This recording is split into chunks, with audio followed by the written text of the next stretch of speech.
Hey, and welcome to this week's episode of the Inclusive Networker Podcast. This is your host, Dr. Raymona, and who are we calling into conversation today? Well, it is Colleen Nichols, the anti-hey girl. I am so excited, y'all. Can you hear it in my voice? I am so excited to have her on the show. She is the creator of the wildly successful IG account No Shame Sales Game and one of my favorite memberships, the Direct Sales Growth Community. I am so super excited to have you, Colleen, as my guest. So welcome to the Inclusive Networker. Oh my gosh, thank you for having me. I'm so glad that this is finally happening. Yes, we have had some things that tried to keep us from this, but we will not be stopped. Oh, goodness. Well, I am so excited for you to be here. You are just somebody that I super admire and just love the community that you have built and all of the things that you've done. And so I am ready to just jump right into this conversation if you are. Yeah. All right. And so the first question that I always ask guests is, what's your lens? It really helps us to understand your background, some of the reasons that you've gotten to where you are right now. So tell us, what's your lens? My lens. Okay, so I grew up in Northern Virginia, so not far outside of DC.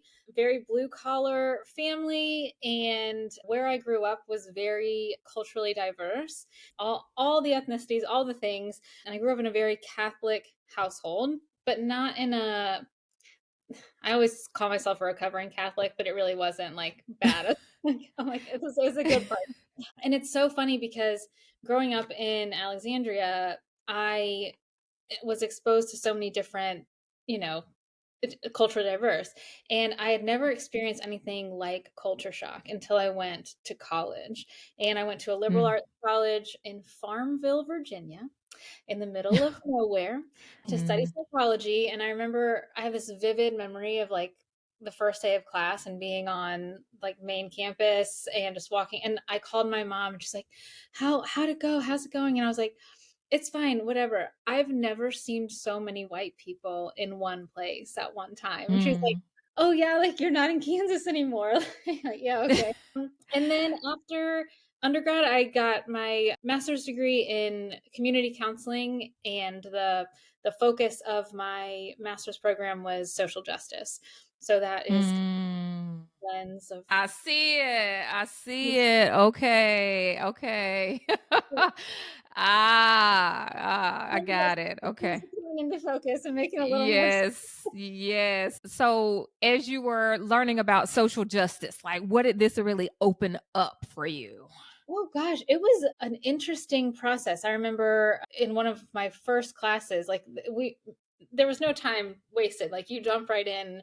We were talking about white privilege and all these things. And at that point, I had never had discussions about that outside of like just reading or just with a group of all different types of people. And it was a really uncomfortable, Mhm. amazing process. And I just learned so much about myself, but also how other people and view the world. And it just transformed kind of how I show up in any Mhm. situation, if that makes sense. So it's just kind of this awareness that I'd always had, but it was just amplified, and it gave me an understanding in a way that I hadn't experienced before.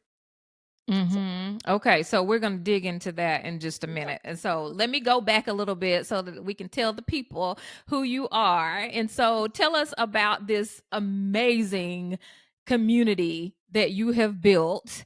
And then we're going back into your social justice work and how it all connects all up. Very Okay. much connected. So I've built this community called Direct Sales Growth Community, and it's over the past 2.5 years. It's really just been this.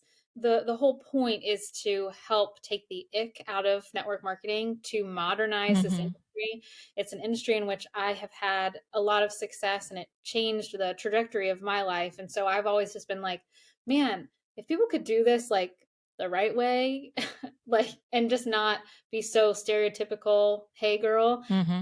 their lives could be changed too, and not in like in a way that's specific to whatever they want, whether it's an extra $100 a month or you want to quit your job, whatever. I don't care. You can figure that out for yourself. But I've just really wanted to modernize this. So I created this community where, yes, I do trainings and offer resources and things, but I also bring in different voices, trainers, speakers, experts, so the field can learn from and kind of pick up their own and create their own toolkit to make them Mm-hmm. creating this best business practice, so to speak. I Mm-hmm. love that because a lot of times in individual companies, they only have the people who are at the top training. They all look the same, and it's not, you're not getting a variety of perspectives, right? It's all just, you've got to be at this level. And if everybody at that level looks the same, you're not getting anything different. I mean, we were joking about this off camera, but I was like, I have been joking, like, oh my God. I'm like, Colleen, yeah, she's diverse. She has brown short hair. She sticks out because she doesn't look like It's that everyone. bad. It's Yeah. that Yeah. bad. So yeah, so I love being able to bring in, just, and again, even if you're just talking about just straight messaging, like if you're only getting the training from your company, you're missing so much. Like your company may be great at what they create and sell, but they're not, social media experts. They're not mindset experts. They're not. Mhm. So like it only benefits what you're doing to have, input from other people. So Mhm. that's what I try to do. S Yeah, so I have loved, absolutely loved watching your journey, and one thing that I love about you is that you are a straight shooter. You are straight and to the point, and that draws people. It's like, if people, you say what everybody else is thinking, Well, right? yes. So tell us kind of how you got to that point, and what brought you to this space, especially with that social justice background that you were talking about. Oh my gosh. So I have this. Well, okay, let's kind of go back. So like I've been in network marketing and I've, had success. And I remember in the beginning there were people higher up that I would say things in my voice or post about things like, "Oh, hey, I don't know, there's this rally or here's this or whatever." And people would say, "Going, don't talk about that kind of stuff because that's going to, Mhm. you know, people that's going to affect your business if you talk about." I mean, it's even years later with, you know, George Floyd, and I live in Richmond now, and there are all these protests and things like that I was knowing Mhm. they were posting about. People are like, don't be so political," and I'm like, how the f is this anyway? So it was I was like this. There was this rub for me where I almost left the industry because I was like, it's so the voices aren't there, right? Like people, it's Mhm. so white and it's so anyway, and I was just like, we need to have conversations in ways that aren't being had in this industry. And yes, sometimes it's about diversity and inclusion. Sometimes it's just like, you guys are being icky when you do that. And so I Mhm. started this Instagram account called No Shame Sales Game anonymously. No, I mean, I just started saying what I wish everyone was saying. And that, I guess, people resonated with it, and it's just kind of taken off to an extent. And it's, I guess, the social justice piece or just the background in general is that I think about other people who aren't like me, even when it comes down to like, I don't know, religion, and how like Mhm. not every team call should start with a Christian prayer because maybe not everyone on the call is a Christian like you. Not you, you know Mhm. what I'm saying. So just like talking about things in a way that is they're not touched in this industry. And that Yeah. excites some people and makes other people angry. Yeah, it makes people really nervous. And one thing that I really enjoy talking about is making sure that we have diverse journeys, right, in network marketing, because a lot of times, and I say this, I think, on every call because it's so profound to me, that we recruit for diversity, but we onboard for conformity. Ooh. And the issue with that, right, is that we are just trying to duplicate what happened with the majority person that started this process. And we say, oh, just so you have skin and hair, you can do it. And then we look at the top of these companies, and diverse people are not there. But nobody is thinking about the fact that we didn't look at the journey, Mhm. right? And that's a huge problem because the way that you do things is not the same in every culture, in every lifestyle, in every, and so tell me how you have navigated that. Like, are there ways that you've tried to adjust the journey so that we're not just onboarding for conformity? Yeah, so really my whole shtick, air quotes, is being a human on the internet because I've built my business Mhm. on the internet. And I think that when you take when you look at it from the human aspect, like people want to connect with somebody who's authentic. They want to connect with somebody who's Mhm. they want to connect with somebody who's funny. And like if you can do those things and just be a human, like you can make the sale. The sales are a natural byproduct when you can act like a human. But when you're trying Mhm. to onboard people with in a way that is, like you just said, conformity, a robot, this is how, Susie whoever at the top did it 10 years ago in her, white Christian community, like it doesn't fly for everyone. Mhm. So just kind of teaching and preaching the human aspect of sales in general, I think allows for people to have that diverse journey, however that Mhm. looks like for them, if that makes any sense.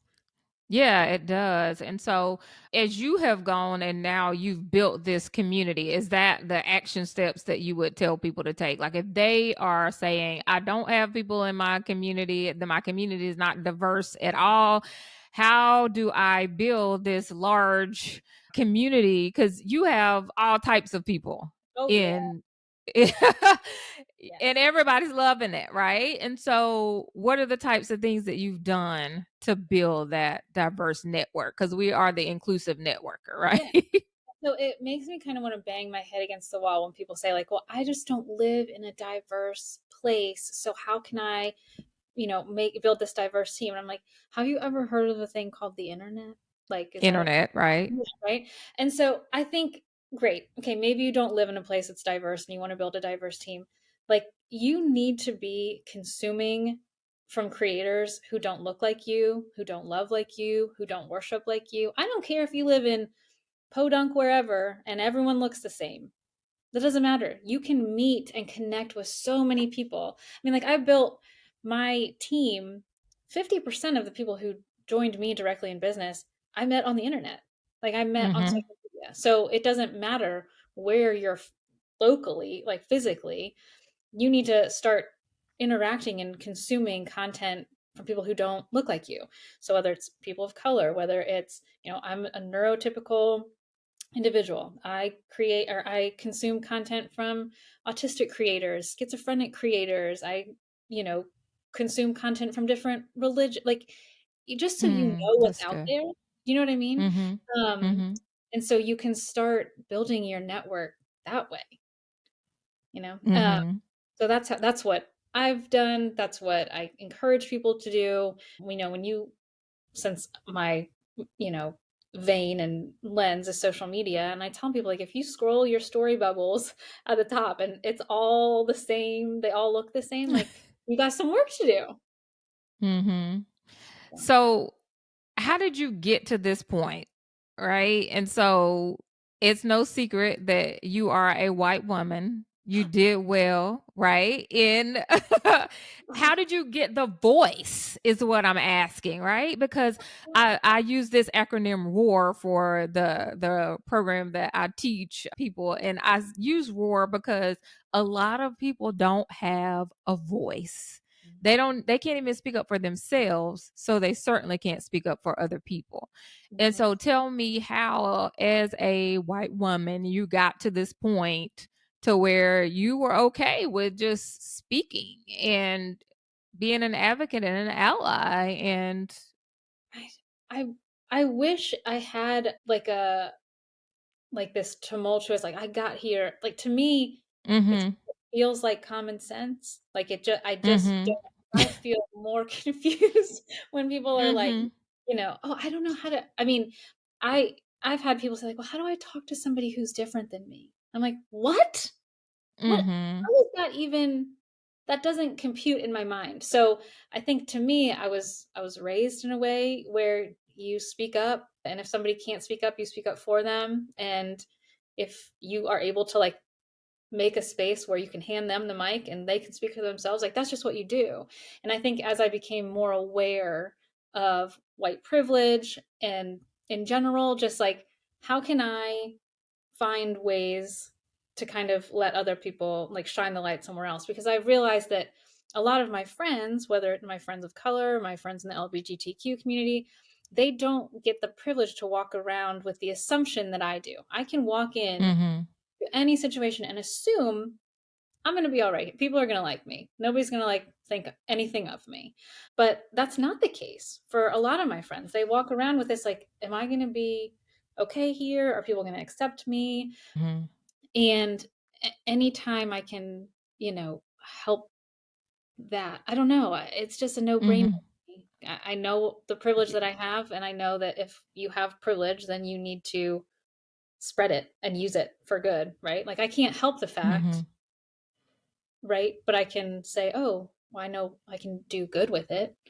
Mhm. And a lot of people have an issue with that. So when you say white privilege or privilege in general, People get people triggered. get up in arms. Yes. People are And like, so privilege. I'm like, I grew up poor.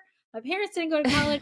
Privilege doesn't mean privilege like you lived in a castle and there was a silver spoon in your yeah, right. Right. And so help the people. Okay. So when we're talking about privilege and how we're able to use that privilege, give us a couple of concrete examples. Like what are some things? Yeah, I guess it was probably 2 years ago. I partook in this event on social media where it literally was called Pass the Mic. And all of these Mhm.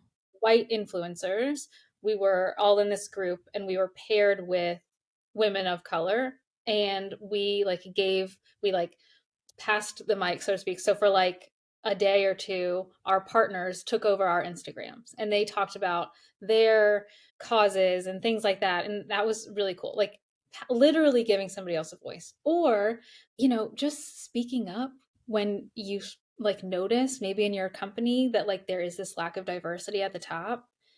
It takes 10 minutes to find Mhm. somebody's email address and send an email that says, "Hey, it's important to me that like we have some more representation in the corporate office. Like we're really lacking diversity. How can we help?" Or, "Hey, I've noticed that we only have our pamphlets or whatever in English. Like, are there other ways we can translate stuff?" So you have to be aware enough to notice and then say something. I think that, like, as you're saying this, it's like it comes so naturally for you that it's almost like mind blowing, right? That you have to even give people steps for this. And it's like, okay, Yeah. thinking about you because you don't put your hat on and off, right? No. It's just something that you do. And so, absolutely, no, I understand what you're saying. I was thinking about this as I was thinking about this discussion we were going to have, and I have one of my friends who is, she's also the godmother of my first son. Her name's Remy, and she is black. And she's somebody that we always have conversations about race, like social justice, all this stuff. Like I love talking about it. She loves talking about it. And they were our neighbors for a couple of years, and they invited my husband and I over to their house for a party. We went to the party and we got there. We were the only white people there. And I was like, huh. And she was like, have you ever been the only white person in the room? I was like, Mhm. I have not ever been the only white person in the room. And she was like, well, everyone here has been the only black person in the room. And I'm Uh-huh. like, Absolutely. for sure they have. But it's something that has stuck with me so profoundly as I move through life now, because I think I just look around and I'm like, okay, there's one black family on the soccer team. There's one Asian family. Mhm. Like, how I felt I had the privilege enough to be invited to this party. Like I knew that I was going to be fine, but yeah, I can imagine if you're the only, you're looking around like, who's going to say hi to me? Where am I going to fit in? So I always try to make sure if anyone is the only, that I'm the first person that walks up to them and like, hey, what's going on? Maybe you're the only Mm-hmm. person in a wheelchair. Maybe you're the only person, whatever. I just want everyone to feel like seen and accepted for whatever, however you're, Absolutely. you know? Yeah.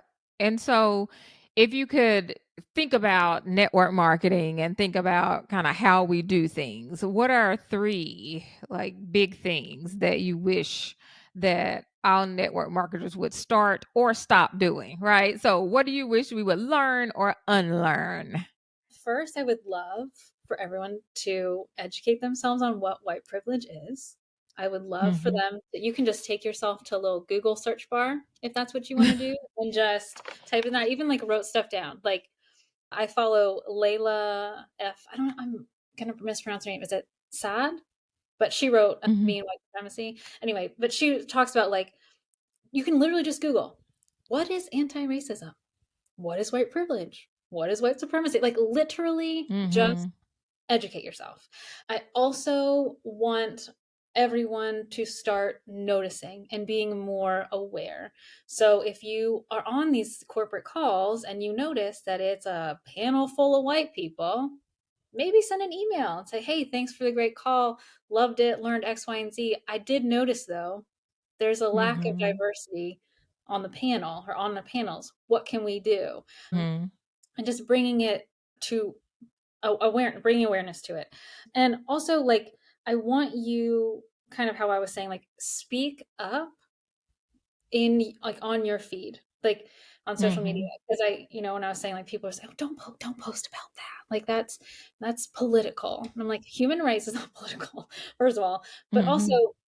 you want people to know that you're a safe space. Like when I talking about just how we were like, not everyone has the privilege of just waltzing through life thinking, oh, I'm accepted here, they like me, Mhm. so be a lighthouse. Make it known that you are an ally, that you are a safe space. You don't have to talk about who you voted for, what policies you agree with, but you can post about and talk about things that are a lighthouse to people who are not like you, who don't look like you, who don't Mhm. look like you, and so that they know. Because I so many times when I've talked with people like in regards to network marketing, whether it's a black woman or a lesbian woman or whatever, and they're like, I didn't think that like I was welcome, I don't see a lot of people like me. So we need to like talk about it and do our best to show people who don't look exactly like us. that's what i would Mhm. that's what I would like. So, okay, educate yourself. Please. Notice and say something and then speak up. Great, great tips. Absolutely. So, anything else you want to leave with the inclusive networker community? I think coming from me as a white woman and talking to a lot of white women, I want you to not be so afraid of this topic, because I know that a Mm. lot of white people feel like if I try to have this conversation, or I'm going to say it wrong, or I'm going to offend somebody or whatever. And I just everything is a learning process, and if you are coming at it from the lens of I'm here to make sure other people feel included and taken care of and whatever, you can't do it but so wrong. You know what I mean? Mhm. Don't be afraid to be aware and talk about it. Absolutely. Love Yeah. it. Well, where can we find you? I know that people are going to need to connect Oh, I into hope your Instagram, this membership. Tell us, where do we so. find you? Come find me on Instagram. I'm at No Shame Sales Game. And I also have my membership, which is Direct Sales Growth Community. And that link is in my bio if that sounds like something up your alley. But come hang out on Instagram. All right. Well, thank you so much for listening to this episode of The Inclusive Networker. And thank you to my fabulous guest, Colleen Nichols. You will find her information in the show notes. And we will see you on the next episode of The Inclusive Networker. See you later.